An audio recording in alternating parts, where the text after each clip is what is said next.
Hello, আসসালামু আলাইকুম। আমি এলিজাস ব্লগ থেকে চলে আসলাম। এলিজা আক্তার রুমা। আশা করি আল্লাহর অশেষ রহমতে আপনারা সবাই ভালো আছেন, আমিও ভালো আছি। আর বৃষ্টি হচ্ছিল প্রচণ্ড, আকাশ একদম মেঘলা ছিল। আমার দেখতে খুবই ভালো লাগছিল, তো ভাবলাম আপনাদের সাথে একটু শেয়ার করি। প্রচণ্ড কালো মেঘ মেঘ ঢাকা ছিল, তবে বৃষ্টি যতটা মিষ্টি দেখতে ততটাই আবার কষ্ট। আসলে কোনো কিছুই বেশি বেশি ভালো না, ভালোবাসা হোক, বৃষ্টি হোক, যে কোনো কিছুই হোক। তো এই যে আবরার বাবু আর আবরার বাবুর পাপার জন্য বিকালের নাস্তা একটু তৈরি করছিলাম। অনেক দিন পরে বাসায় নাস্তার আয়োজন করছি, কারণ এখন তো বাসায় নাস্তা তৈরি করা হয়ই না, সবসময় বাইরের থেকেই আসলে নিয়ে আসে, খাওয়ানো হয়। তো এই তো। আর সব থেকে আপনাদের একটা সুখবর দিচ্ছি, আমার আবরার বাবুকে স্কুলে ভর্তি করিয়েছি অনেক আগেই, বাট ক্লাস করতে পারিনি। আর এখন আবরার বাবুকে কালকে ইনশাল্লাহ ক্লাস করতে নিয়ে যাব। তো সকালবেলা আর কি আপনাদের সাথে শেয়ার করব সেটা। তবে প্রচণ্ড বৃষ্টিতে আমরা বের হতে পারছি না, কারণ রাস্তায় পানি হয়ে গিয়েছে। কিভাবে যে যাব বাচ্চাকে নিয়ে, সেটা নিয়ে একটা টেনশন। তো এই যে আবরার বাবু আর আবরার বাবুর পাপার জন্য নাস্তা তৈরি হয়ে গেল।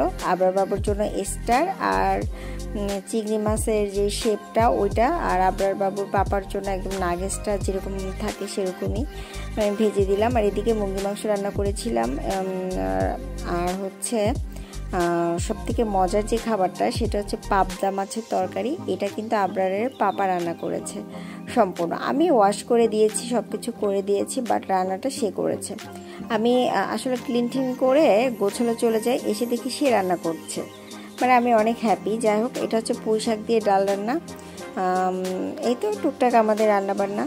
আর বৃষ্টি প্রচণ্ড, সকালবেলা ঘুম থেকে উঠে দেখি যে প্রচণ্ড বৃষ্টি পড়েছে। এবং আপনাদের আমি দেখাই যে মানে একটু আগেই কিন্তু প্রচণ্ড বৃষ্টি হচ্ছিল আর কি। বারান্দায় যে গ্রিলে পানির যে ফুটাগুলো কিন্তু এখনও দেখা যাচ্ছে। তো তারপরও আমি ডিসাইড করেছি যে আজকে সকালে আমি স্কুলে নিয়ে যাবই আমার বাবুটাকে।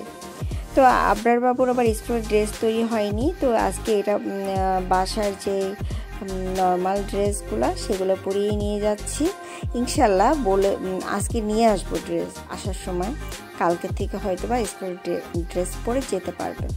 তো এই যে আমরা অপেক্ষা করছি, আমরা বের হয়ে যাব একটু পরে। আর আমরা এখন বের হয়ে গিয়েছি। তো অনেক কষ্ট করে আসলে সেদিন বের হয়েছিলাম, কারণ গাড়ির ভিতরে পানি চলে যাচ্ছিল। তারপর আমরা রাস্তা চেঞ্জ করে অন্য একটা মানে অনেক কষ্ট করে আসলে আসতে হয়েছিল ওই দিন। তো যাই হোক, আমার বাচ্চাটা ক্লাস করে অনেক হ্যাপি। আর এটা হলো নেক্সট ডেতে আবরার বাবু স্কুলের ড্রেস পরেছে, আপনারা দেখতে পাচ্ছেন। তো এই তো, এটা হচ্ছে দ্বিতীয় দিন ছিল আমার বাবাটার ক্লাস। খুব এনজয় করছে ও। আমি তো খুব ভয় পাচ্ছিলাম যে কান্নাকাটি করে কি না, তো ইনশাল্লাহ করেনি। আর এখন হচ্ছে ওদের ছুটির টাইম। তো আমাদের ভিডিওটা এখানেই শেষ করব। যদি কোনো ভুল করে থাকি সেটা অবশ্যই ক্ষমা দৃষ্টিতে দেখবেন। আর আমার আবরার বাবুর জন্য দোয়া করবেন, ও যেন ভালো মতো পড়াশোনা করতে পারে। আপনারা সবাই ভালো থাকবেন। আল্লাহ হাফেজ।